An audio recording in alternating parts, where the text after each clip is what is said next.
जो हुआ उसके बारे में कुछ बताइए। आज का कार्यक्रम जो है हमारा जो है आज़ादी का 75वां जो है सालगिरह मनाया जा रहा है। इसमें आज़ादी का अमृत महोत्सव के नाम से जाना जा रहा है। ये भारत सरकार ने ये आह्वान किया था कि जो हायर एजुकेशन के इंस्टीट्यूट हैं इसको सेलिब्रेट करें और छात्रों को बताएं कि जो है हमारे देश ने आज़ादी के बाद क्या क्या अचीव किया है साइंस एंड टेक्नोलॉजी में। हमारे पास जो प्राचीन इतिहास अगर हम देखेंगे तो प्राचीन इतिहास में बहुत से हमारे पास टेक्नोलॉजी थी, मैथमेटिक्स था, कॉस्मेटिक था, एस्ट्रोनॉमी था, मेडिसिन में हमारे स्पेशलिस्ट थे, प्लास्टिक सर्जरी भी होती थी हमारे यहाँ कॉइन की मिंटिंग होती थी और वेट एंड मेज़र होता था और हमारा जो है टाउन प्लानिंग सिस्टम बहुत अच्छा था। ये हमारे इतिहास में इसका वर्णन मिलता है। लेकिन जो है ब्रिटिश पीरियड ने इसको जो है कोलैप्स कर दिया था, बिल्कुल सेटल्ड हो गया था। और फिर 1947 में हमारे भारत सरकार के पास एक चैलेंज था कि इस राष्ट्र को जो है समृद्धि की तरफ लेके जाना है। कैसे लेके जाना है इस पे विचार किया गया तो 3 जो है प्रोसेस को अडॉप्ट किया गया।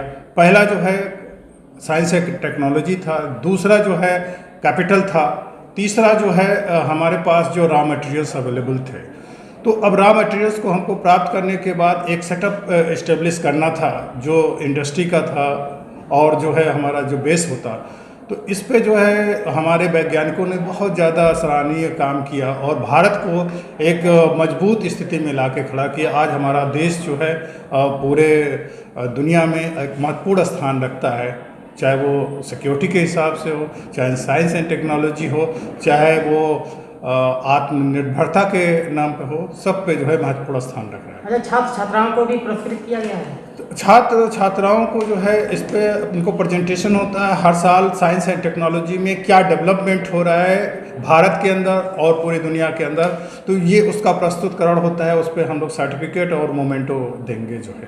तो कितने लोगों को दिया गया है? इसमें जो है हमारे यहाँ 43 स्टूडेंट थे और जिसमें 37 जो है अवेलेबल थे यहाँ पे और उन्होंने अपना प्रेजेंटेशन किया तो उनको हम लोगों ने सर्टिफिकेट दिया। कुछ बाहर के स्टूडेंट भी शामिल हैं? नहीं, बाहर के शामिल नहीं है इसमें, जो हमारे कॉलेज के ही छात्र हैं जो हैं पोस्ट ग्रेजुएशन के जो हैं। In simple words, I am going to shed some light on neutrino physics. Outline of my talk is, I'll first begin with a brief history of neutrino, then I'll talk about neutrino detection, solar neutrino anomaly, some recent development in the field and future goals. Starting with the history of the neutrino. Neutrino was first proposed by an Austrian physicist Wolfgang Pauli in 1930. The question now is, what was the requirement of a new particle at that point of time in the history? To understand this, we have to first understand what was the model of beta decay before 1930. Before Pauli made his proposal, beta decay was considered to be a two-body problem in which any is spin angular momentum. To rectify this problem, Pauli made his proposal.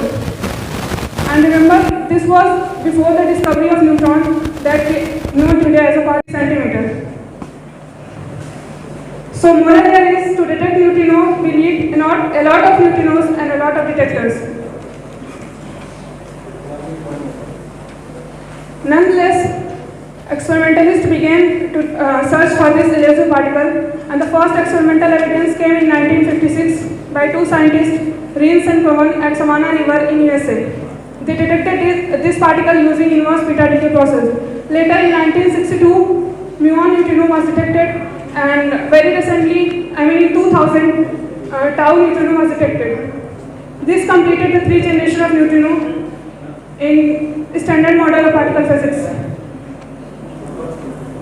Coming towards the solar neutrino problem, the first experimental setup to detect solar neutrino was done in 1960s. The pioneer of the research were Ray Davis and John LeCarl. Everything was going well, but the result of this experiment was quite intriguing. They always detected 1/3 what they were expecting through theoretical models. This poses a serious question: where does the remaining 2/3 neutrinos have gone? One possible explanation for this was flavor changing mechanism of neutrinos. In my next slide is content. In content, introduction, invention, superconductivity and magnetic field, superconductivity and Higgs field, experience and theories. Last conclusion. Introduction. A room temperature superconductor is a material that capable of exhibiting temperature above 0 degree centigrade, 32 Fahrenheit, that can be reached and easily maintained in an everyday environment. Invention. Room temperature superconductor. The team of physicists in New York 2021 announced reported superconductor discoveries at Large Hadron Collider and the future goals. Now let's start with the Large Hadron Collider. The story of the Large Hadron Collider began in 1976 when the European particle physics community began to discuss about building a large electron-positron collider. The project of LHC was approved by CERN in 1994. It was constructed between 1998 and 2008 by CERN with over 10,000 scientists and hundreds of the universities across the world. The Large Hadron Collider is the world's largest and most powerful accelerator. As its name implies, it not only weighs more than 38,000 tons but runs in 27 kilometer tunnels below the ground. The temperature of the surrounding is gradually chilled to 1.9 Kelvin using liquid helium. Inside the Large Hadron Collider, the two particle waves travel in opposite directions at a speed very close to the speed of light before they met to collide. Now the next is the general purpose detectors. The detectors which have more than one purpose are called general purpose detectors. The first one is Atlas detector. The detector which is largest in volume. Its main purpose is to detect the particles that make up the dark matter, to record the measurements of the particles created in the collisions, their motion, their energies and their trajectories. Another general purpose detector is the compact muon solenoid, known as the CMS detector. It has a huge magnet system. Its main feature is to generate the magnetic field of 4 Tesla. Although it has the same purpose that of Atlas, but it uses a different technical solution to detect the particles. Its main function is to detect the particles that are called muons. Next is the special purpose detectors. The detectors that are designed to focus on a particular physical process. The first is ALICE detector, a large ion collider detector.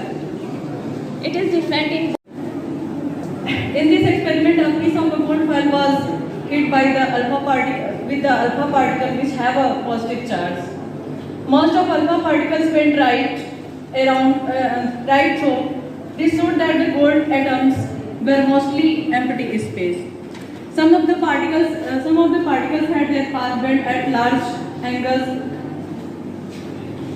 A few even charged inside it. The result of the Rutherford experiment is that the 99% of the alpha particles went straight through the gold foil, shown by the reflections on the fluorescent screen, and 1% of the alpha particles were deflected off the nucleus, and very few alpha particles completely changed direction and headed back towards the lead seed.